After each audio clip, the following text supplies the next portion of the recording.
Hello. In this lesson, we're going to learn about result of chess game.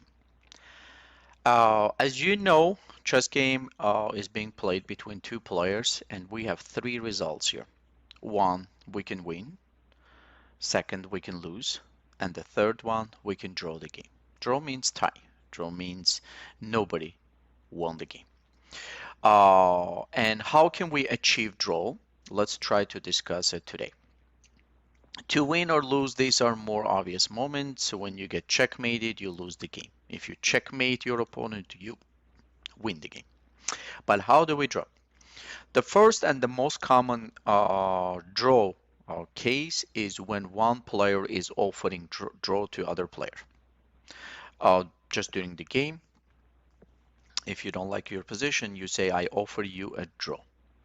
And if your opponent agrees to draw, he will say, okay, I agree. You shake hands, you draw the game. But your opponent may have simply decline your draw. This is his or her right, and in that case, you will need to continue the game. This is one. But we have other cases where you will force a game to be draw, as your opponent will have no choice. So it's not something you offer and he can take or not take. This is something you force the game to be a draw.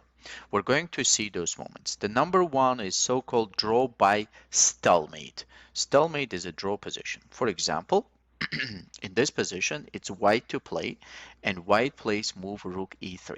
Check.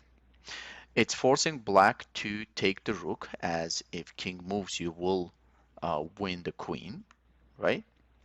That's why black has to take, and now it's white to move, and it's a draw because it's stalemate.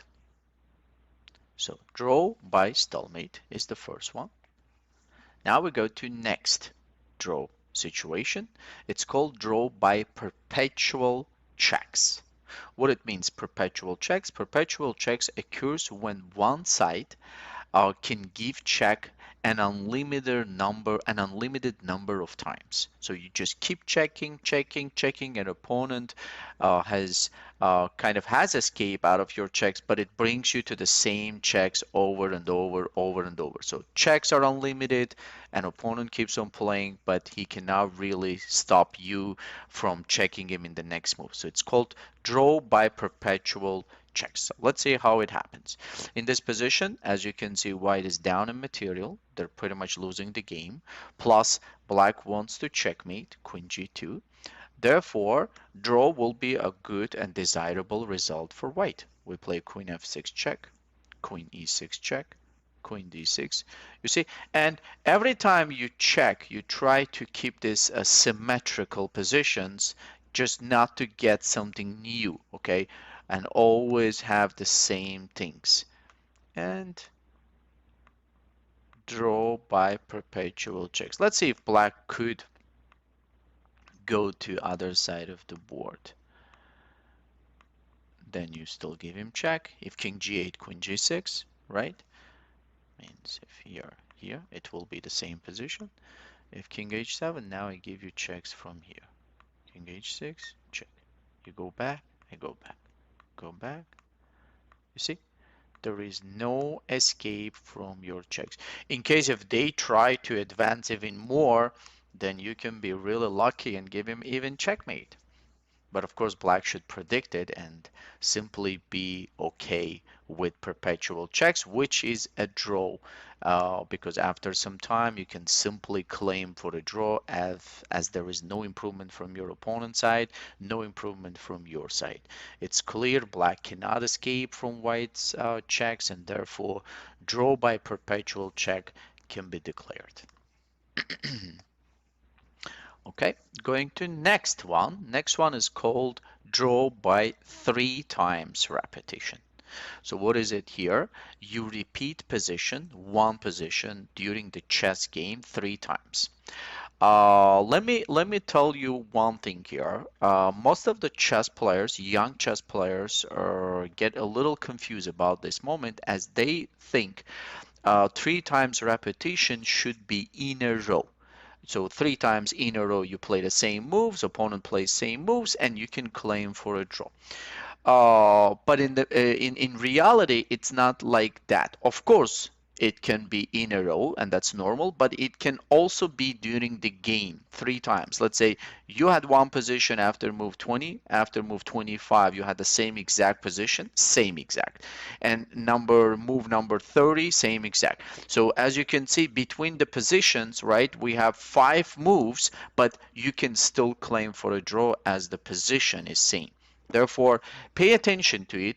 It's very rare, though, to get 3 times repetition during the game and with interval of 5 moves. No, usually it's in a row, but of course, the other practical case is also possible. So what white does here? White is losing again. Don't go for a draw, guys, if you're having great position and winning, right? There is no reason to do that. You need to try to win the game with advantages. But here, white position is lost. Black has extra bishop, so draw is a good result. Rook g7 check, king f8, rook b7. Now I'm threatening rook h8 check, right? It forces you to go back to protect h8. And if you pay attention to the board, you can see that we already repeated the position. Look, this is where we started the game, right? 1, and now look at this, 2, right? So 2 times we repeated the position, and now again, check. And you need to go back to stop me, and this is the 3rd time. And how does rule work here? Keep in mind, this is very important. So once the move played and the 3rd move has happened on the board, you can claim for a draw. The way you do it, first you tell your opponent, hey, you know what? I see 3 times repetition and I offer you a draw. If opponent agrees, then everything is fine. If opponent says, no, I disagree, there wasn't any 3 times repetition or something like that, then you simply raise your hand and you call the tournament director and you tell him the situation. Usually they take your score sheets, they put new board on the side, they go over the moves just to make sure it was done properly, and if it is, they will simply stop the game and give you half point. But if not, they will tell you that, hey, you were not right, it wasn't repeated, and you need to then just simply continue the game. So this is what happens with draw by 3 times repetition. Please remember these 3 cases. There is one more, we call it insufficient material. It's when we do not have enough material on the board. For example, just very simple one I will show you. We have many examples like that, but we call it more like theoretical. That's why I didn't try to show you much here. We will have a separate lesson for that. For example, you have king bishop versus king, right? This is so-called insufficient material. You cannot really win the game even if you play this for next thousands of moves, okay? It will still be a draw. That's why both players, when they know these kind of theoretical positions, they simply agree on draw. Thank you for your attention.